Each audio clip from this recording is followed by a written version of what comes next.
तो इसमें पहला है, प्रतिवर्ष बसंत के मौसम में ओजोन क्षेत्र के ऊपर निर्मित होता है, तो वह होता है अंटार्कटिका। तो इसमें पहला का ऑप्शन ए।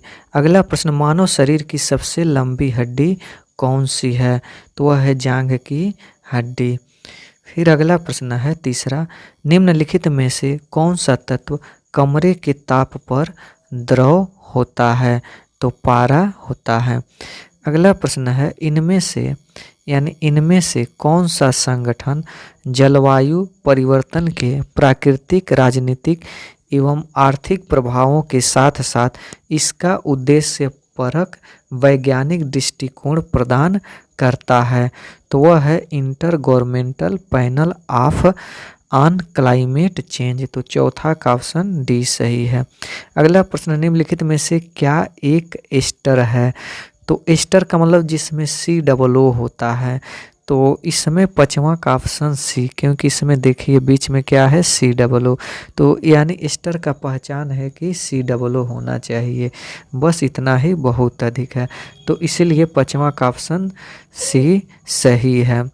फिर अगला प्रश्न है कि सशस्त्र बलों की संचार क्षमताओं को बढ़ाने के लिए इसरो ने 2018 में कौन सा उपग्रह लॉन्च किया था? तो वह किए थे GSAT-7A। तो छठवां का ऑप्शन बी सही है। अगला प्रश्न, कंप्यूटर शब्दावली के संदर्भ में DDL का पूर्ण रूप क्या है? तो इसका पूर्ण रूप यानी डाटा डेफिनेशन लैंग्वेज है। तो सातवां का ऑप्शन सी।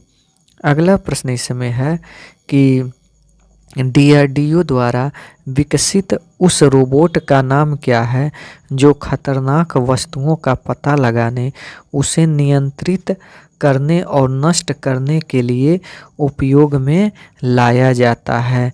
तो वह है इसमें से दक्ष, यानी आठवां का ऑप्शन सी। अगला प्रश्न, इनमें से कौन सा विश्व का एकमात्र संचालित नाभिकीय रिएक्टर है जिसमें यूरेनियम 233 ईंधन का उपयोग किया जाता है? तो वह है कामनी। अगला प्रश्न, हमारे शरीर में प्रोटीन की कमी से कौन सा रोग होता है? तो प्रोटीन की कमी से क्वाशियोरकार रोग होता है। तो 10वां का ऑप्शन डी सही है। अगला प्रश्न है, कंप्यूटर में CPU के 3 घटक होते हैं, तो CPU के उस 3 घटक कौन कौन से हैं? तो कंट्रोल यूनिट होता है, ALU होता है और मेमोरी होता है, यानी 11वां का ऑप्शन बी सही है। अगला, माइक्रोफोन रूपांतरित करता है, तो माइक्रोफोन यह ध्वनि ऊर्जा को विद्युत ऊर्जा में रूपांतरित करता है। अगला प्रश्न इसमें है कि चार्ल्स बेबेज द्वारा डिजाइन किया गया पहला यांत्रिक कंप्यूटर किस नाम से जाना जाता था? तो वह एनालिटिकल इंजन के नाम से जाना जाता था। प्रतिरोध का SI मात्रक क्या है? तो इसका SI मात्रक ओम होता है। अगला प्रश्न है कि राष्ट्रवाद के प्रचार के लिए समाचार पत्र अल हिलाल का प्रकाशन किसने आरंभ किया? तो इसका प्रकाशन मौलाना अबुल कलाम ने आजाद यानी बताया। तो 15वां का ऑप्शन बी सही है। अगला प्रश्न, निम्नलिखित में से किस सेमी हाई स्पीड ट्रेन को ट्रेन 18 के नाम से भी जाना जाता है? तो वह है वंदे भारत एक्सप्रेस। अगला प्रश्न, किस नदी को पीली नदी के नाम से जाना जाता है? तो हुआंग हो नदी को। अगला प्रश्न इसमें है कि कुतुब मीनार के पास स्थित कौन सी मस्जिद के बारे में यह माना जाता है कि वह दिल्ली में बनने वाली पहली मस्जिद थी? तो कुब्बत उल इस्लाम मस्जिद। तो 18वां का ऑप्शन बी सही है। अगला प्रश्न इसमें है कि अक्टूबर 2020 तक प्राप्त जानकारी के अनुसार भारत के संविधान में कितने भाग हैं?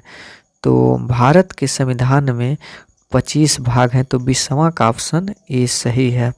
अगला प्रश्न, भारत में नीली क्रांति का संबंध निम्न में से किससे है? तो वो मत्स्य पालन से है। भारतीय अर्थव्यवस्था है किस प्रकार की है? तो यह मिश्रित अर्थव्यवस्था है।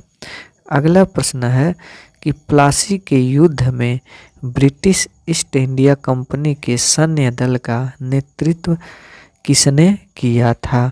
तो वह किए थे रॉबर्ट क्लाइव ने। अगला प्रश्न, सबसे पहला और सबसे पुराना अंतर सरकारी संगठन कौन सा है? तो वह central commission for navigation on the Rhine, यानी 24 का ऑप्शन डी सही है। अगला प्रश्न इसमें है कि संयुक्त राष्ट्र का कौन सा निकाय प्रत्यक्ष रूप से मनुष्यों के प्रजनन स्वास्थ्य से संबंधित है? तो वह है इसमें से सी, ऑप्शन 25 का सी, यानी UNFPA।